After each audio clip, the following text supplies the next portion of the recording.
présenter maintenant notre optimisation de transport concernant le transbordement et l'optimisation des tournées. Donc dans le sommaire, en première partie, on aura une petite introduction, une présentation, un détail des résultats avec une analyse et un petit bilan.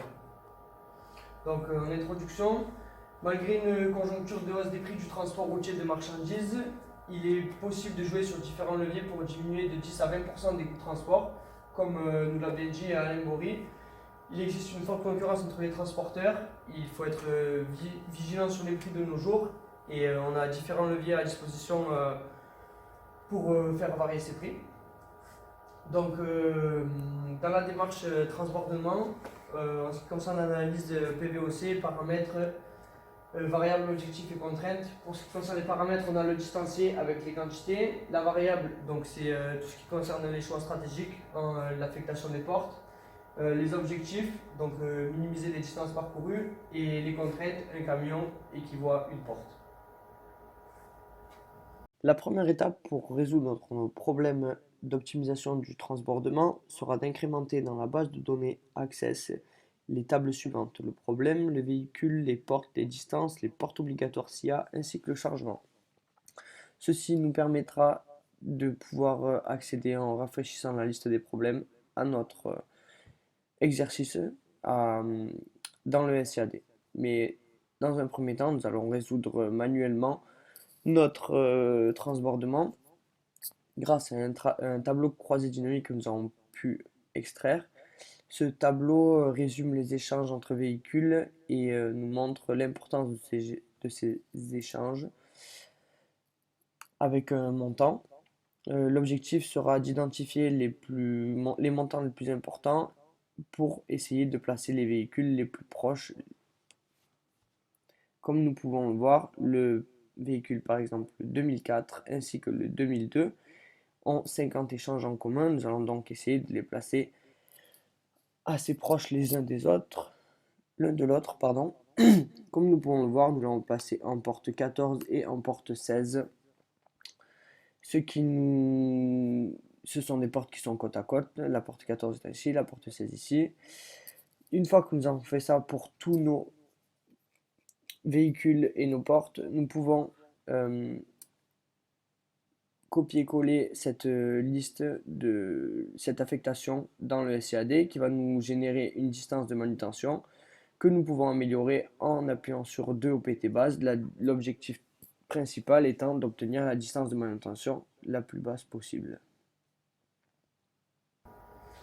Pour ce qui concerne l'analyse des résultats du transbordement, donc quand on fait la répartition manuelle, comme on l'a vu dans la petite vidéo, avec le tableau croisé dynamique, on arrive à un résultat de 43 460. Quand on optimise avec la fonction 2OPT base, on arrive avec une distance totale de manutention de 35 375, soit 23% d'amélioration. Pour trouver ce résultat-là, on a utilisé la fonction aléa. Par rapport à la démarche TTV, les paramètres sont le nœud, la demande, les capacités des camions et la durée des journées. Par rapport aux variables, on a l'affectation des tournées. Ce sera nous qui allons affecter les différents nœuds. Dans nos objectifs, c'est surtout de minimiser les distances parcourues, minimiser les coûts et maximiser le taux de remplissage des camions. Et pour les contraintes, on a un nœud égale une seule visite. Pour la résolution du PVT, il faudra tout d'abord copier l'identifiant du problème en Levas Access. Aussi, il faudra copier les différents nœuds avec les coordonnées X et Y et la demande. Tout ceci sera chargé automatiquement en Excel sur notre SIAD. De cet SIAD, on récupérera les nœuds et la demande, les distanciés et aussi la liste des économies pour alimenter notre outil Excel à nous.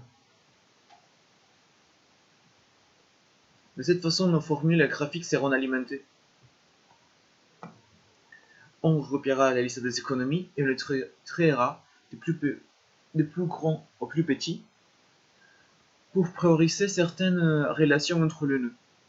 Ceux-ci seront alors ajoutés ou affectés à différentes tournées à fur et à mesure en respectant les capacités des camions. Ceci on le saura grâce à notre taux de remplissage. Une fois que tous nos tournées ont été déjà affectées, et tous les nœuds déjà affectés aussi, on récupérera chaque tournée à fur et à mesure sur notre SIAD.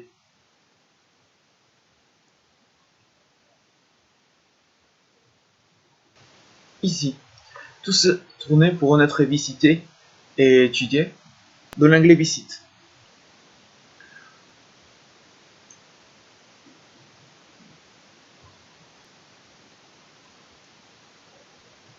Ces circuits alors peuvent être toujours améliorés, soit pour l'utilisation d'un algorithme de permutation, ou par des observations et des modifications manuelles.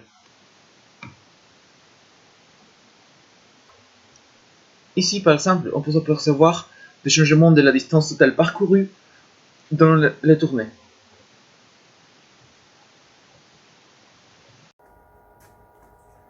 Pour l'analyse des résultats, ce sont les tournées qu'on a trouvées. On a un taux de remplissage moyen de 90%, avec une distance totale parcourue de 1413,25 km et un coût total de 3250,07 €.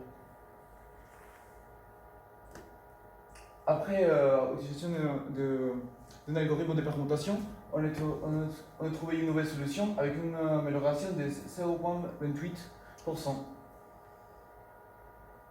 Pour cas routière, on a trouvé 5 tournées avec un taux de remplissage moyen de 87%, une distance totale parcourue de 980,71 km et un coût total de 2294 €. Le bilan de notre présentation, donc on peut conclure en disant que ces méthodes d'optimisation ont un réel impact sur la réduction des distances parcourues lors des tournées et lors des transbordements, et également que cette réduction des déplacements et des distances permettent donc aux acteurs logistiques du marché de faire de réels gains de temps et diminuer drastiquement les coûts logistiques.